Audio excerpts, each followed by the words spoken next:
નમસ્કાર મિત્રો, global vision 2050 એ માત્ર વિચાર નથી, એ તમારા દૈનિક જીવનમાં લાવવાનું જરૂરી પરિવર્તન છે.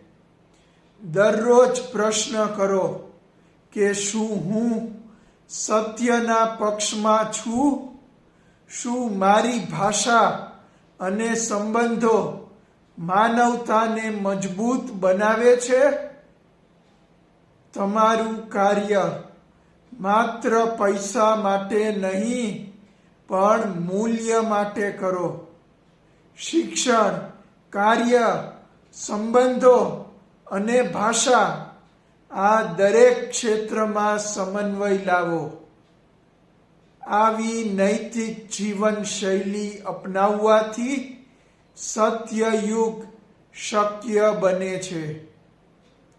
ધ ગ્લોબલ વિઝન 2050 વિશે વધારે જાણવા માટે મારી ચેનલને સબસ્ક્રાઇબ કરો.